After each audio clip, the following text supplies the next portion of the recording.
We open our story with Jim, the fire department inspector, and Big Red, the fire safety expert, discussing who is going to inspect Mrs. Digby's house for fire hazards. Mrs. Dolores Digby's house is located up on the hill all by itself. And the rumor has been that many people have heard funny noises coming from it.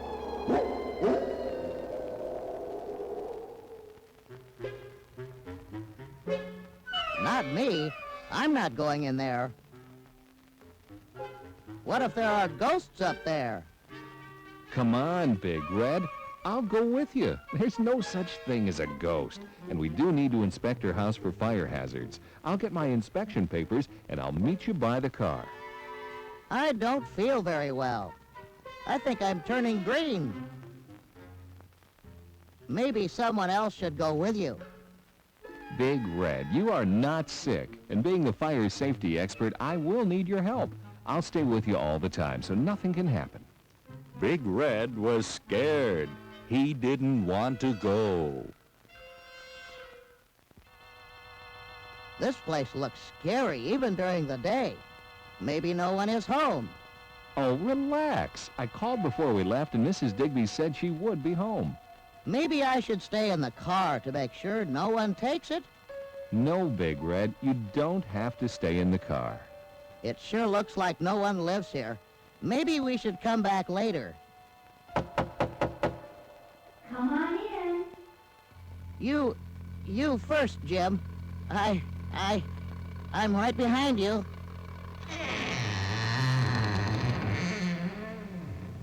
I'm in the den. Just come on in and watch your step.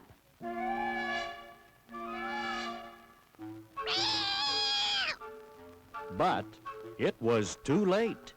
Big Red rolled over something. Help! I'm being attacked. Where are you, Jim? Calm down, Big Red. It's only a cat, and you rolled over its tail.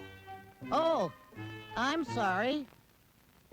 Oh, I don't think Castro, my cat, has ever seen a talking fire hydrant. I'm so happy you've come to inspect my house. I never have visitors. Shall we start in here? What a large living room. I notice you have a fireplace. Do you close the screen when you have a fire?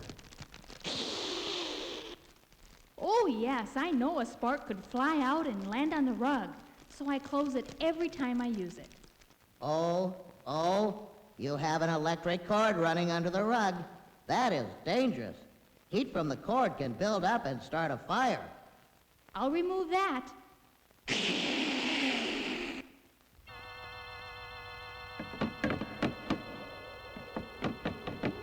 What's that? Oh, that's only the shutter on the window. Sometimes when the wind blows, it bangs against the house.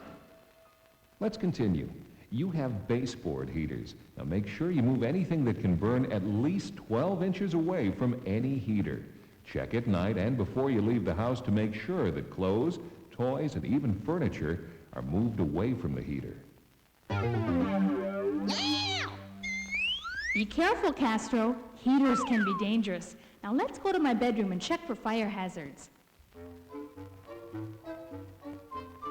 Ah, you have a smoke detector located on the ceiling by your bedroom door. That's great. Do you check it regularly? Oh, yes. I check it by pushing this button. And I always change the battery once a year. Do you know what to do if it goes off while you're in bed? Oh, I would jump up and run to the door. No. If you are wakened in the middle of the night by the smoke detector, never sit up or stand up. You should roll off your bed onto the floor as fast as you can. The air should be cooler and have less smoke near the floor. Stay low and go over to your door and feel it. If it is hot, do not open it, but go to your other exit. Every bedroom has 2 exits, and the second exit is probably a window. Stay low, crawl to the window, open it, and crawl out to safety. If your bedroom is located on the second floor or higher, you'll need a special way to the ground, like an escape ladder. If you can't get out of your room, stay by the window on the floor. That's the first place firefighters will look when they put their ladders up to the bedroom windows. Remember, every family should have a meeting place, and everyone needs to know where that is. It should be located in the front of your house or apartment. And when the fire department arrives, you can tell them if everyone is out or if someone is missing. It is very important for people to know that once you get out of a burning home, you never go back in. The main job of a firefighter is to rescue, and if we're not told that everyone is out of the house, we'll put on our air masks and go into that house and search every room. Wow, that must be scary. And dangerous. But we have the proper clothing and training. Jim, I think I saw something moving over by the bed. But there's no one else in the house. You must be seeing things. Maybe it was a ghost. Come on, Big Red, there is no...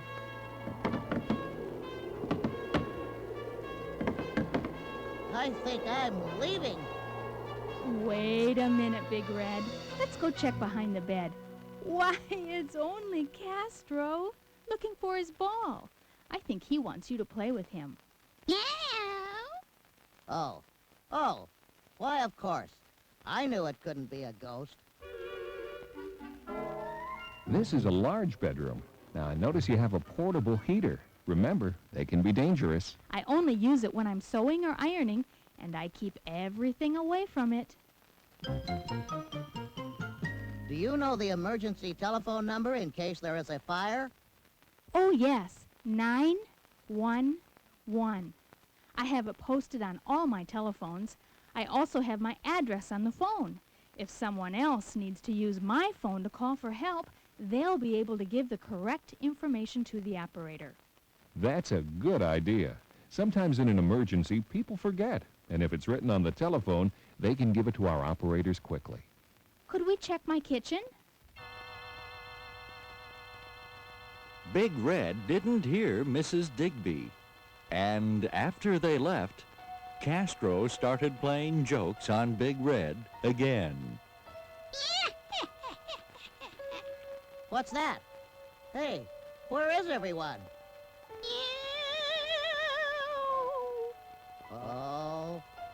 Oh, I think I saw a ghost. Why, is that you, Castro? Where is everyone? Help! Let me out of here! Jim, where are you? Castro was having fun scaring Big Red. Help! Jim, where are you? We're in the kitchen.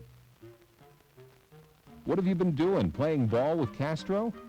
Well, not exactly. This is a nice kitchen. You have a lot of electrical appliances. Make sure they're not all plugged into the same outlet at the same time. You could overload the electrical outlet and a fire could start.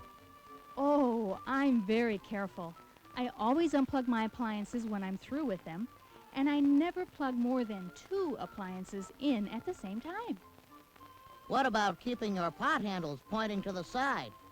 If you let a handle point over the edge, it could cause a really bad burn, especially if there was something hot in the pan and someone accidentally bumps into it. Ooh, good idea. I'll be very careful when using them. What would you do if your clothes caught on fire? Why, I would run into the bathroom. No. If your clothes catch fire, the first thing you should do is to stop, Meow. then drop, Meow. then roll, Meow. and put your hands over your face. I will remember that. Stop, drop, and roll. It sounds very important. I think this house is fire safe, but remember, a fire can start in any house if you're not careful all the time. Oh, Oh, I see you left some matches on the kitchen table. That is very dangerous. Oh, I'll remove them right away. Yeah.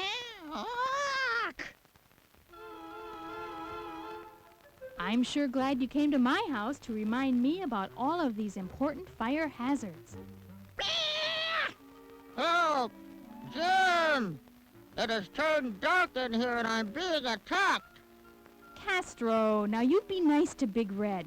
Here, get off Big Red and let him see. Jim, I think this house is fire safe. Maybe we should be going. All right, Big Red. Mrs. Digby, you have a nice home, and I'm glad we were able to help you make it fire safe. The best advice I can give you is to make sure you check your smoke detectors twice a month. Thank you for coming. I will check them. I'm so glad you came, and I really enjoyed Big Red. Oh, by the way, where is he? I don't know. Maybe he went to the car. Yes, Big Red didn't waste any time. He was in the fire department car. He was worried that Castro was going to try something else.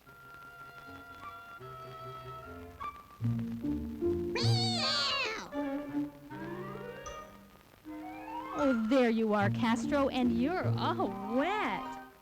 It must have been raining.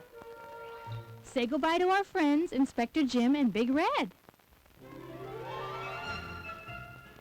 It had been a long, long day, and Big Red, with a smile on his face, was looking forward to returning to the fire station. He was glad to finally get away from Castro.